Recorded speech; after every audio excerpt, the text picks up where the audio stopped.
Oke, kita mulai ya.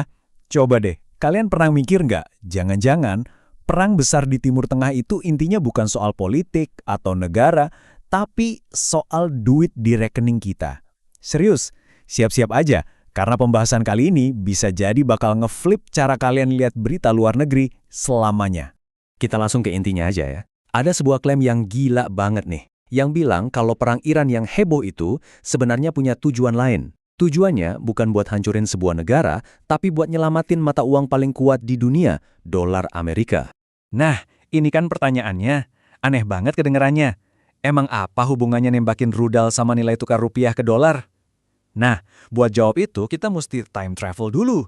Mundur 50 tahun ke belakang buat bongkar satu perjanjian rahasia yang jadi pondasi ekonomi dunia.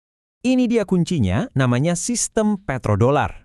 Mungkin kalian jarang dengar istilah ini di kelas ekonomi, tapi percayalah, sistem inilah yang diam-diam bikin Amerika perkasa selama setengah abad. Jadi ceritanya begini, tahun 1974, Amerika bikin deal sama Arab Saudi.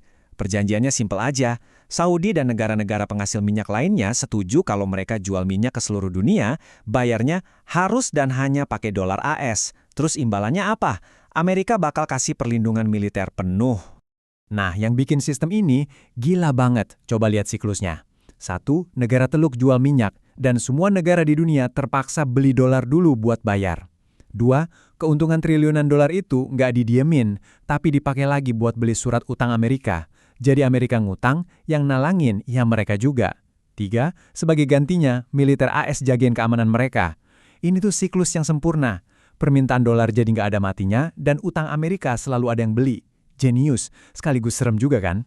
Selama 50 tahun, dunia ngelihat ini sebagai kemitraan yang saling untung. Tapi menurut analisis ini, kita semua salah. Ini bukan soal pertemanan, ini soal leverage. Ini soal kendali. Amerika itu megang remote-nya, yang bisa mereka pencet kapan aja buat ngingetin siapa yang sebenarnya berkuasa.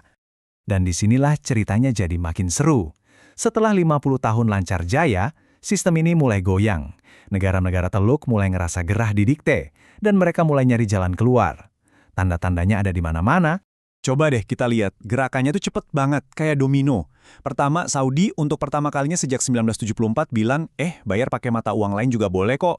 Terus mereka bikin kesepakatan langsung sama China, tukeran mata uang tanpa lewat dolar lagi. Mereka juga ikutan grup anti-dolar namanya Enbridge. Dan puncaknya, perjanjian sakral petrodolar tahun 74 itu dibiarin aja mati, nggak diperpanjang. Wah, ini udah kayak sirene kebakaran nyala kenceng banget di Washington. Dan ini bukan cuma gosip, datanya beneran ada. Porsi dolar di cadangan devisa dunia anjlok ke level paling rendah dalam 30 tahun. Dunia secara pelan-pelan tapi pasti mulai ninggalin dolar. Ancaman ini bukan lagi teori, tapi udah kejadian di depan mata. Sesuatu yang drastis harus dilakuin. Dan menurut teori ini, ya di momen itulah tombol riset raksasa ditekan. Sebuah krisis sengaja diciptakan. Tujuannya bukan buat ngancurin musuh, tapi buat ngancurin semua pintu keluar dari sistem dolar. Coba bayangin kekacauannya. Hari pertama, Iran nutup Selat Hormuz, jalur utama minyak dunia. Hari kedua, semua perusahaan minyak di Teluk barengan bilang force majeure. Itu istilah keren buat keadaan darurat yang bikin mereka bisa batalin kontrak pengiriman. Hari ketiga, harga minyak langsung meroket gila-gilaan. Ini jadi gangguan pasokan energi terbesar dalam sejarah. Seluruh dunia panik. Nah, slide ini nunjukin dengan jelas apa yang terjadi selanjutnya. Negara-negara teluk yang tadinya sibuk bikin sistem keuangan sendiri dan ngejauh dari AS, tiba-tiba putar balik 180 derajat. Mereka yang tadinya nolak pangkalan militer AS, sekarang malah mohon-mohon supaya AS datang dan ngelindungin mereka. Semua usaha mereka buat mandiri, lenyap dalam semalam. Dan lihat reaksi pasarnya. Pas dunia lagi kacau balau, para investor lari kemana? Mereka lari ke tempat yang dianggap aman. Harga emas anjlok parah, tapi indeks dolar justru terbang ke level tertinggi dalam 10 bulan. Krisis ini maksa semua orang buat balik lagi meluk dolar. Misi berhasil. Dan ini bagian paling ironisnya.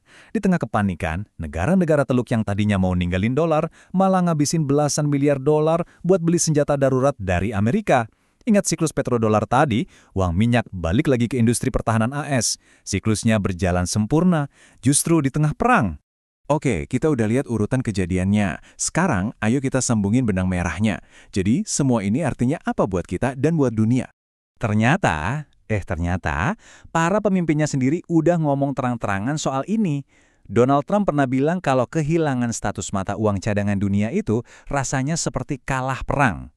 Ini nunjukin betapa pentingnya dominasi dolar buat kekuatan Amerika.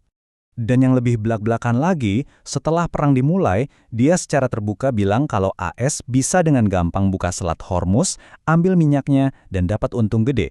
Motif ekonominya diungkap tanpa tedeng aling-aling. Bukan soal demokrasi atau kebebasan, tapi soal minyak dan keuntungan. Jadi kesimpulannya begini. Menurut analisis ini, perang tersebut bukanlah sebuah kebetulan. Itu adalah sebuah riset yang sengaja dirancang. Krisisnya diciptakan untuk bikin semua sistem non-dolar yang lagi dibangun negara lain jadi nggak berguna. Maksa mereka semua buat balik lagi ke sistem yang tadinya mau mereka tinggalkan. Dan ini ninggalin kita dengan satu pertanyaan besar yang bikin merinding. Kalau sebuah krisis global bisa direkayasa buat tujuan ekonomi dan buat mempertahankan dominasi satu mata uang, kira-kira apa riset selanjutnya? Dan siapa yang bakal menanggung akibatnya? Bisa jadi kita semua.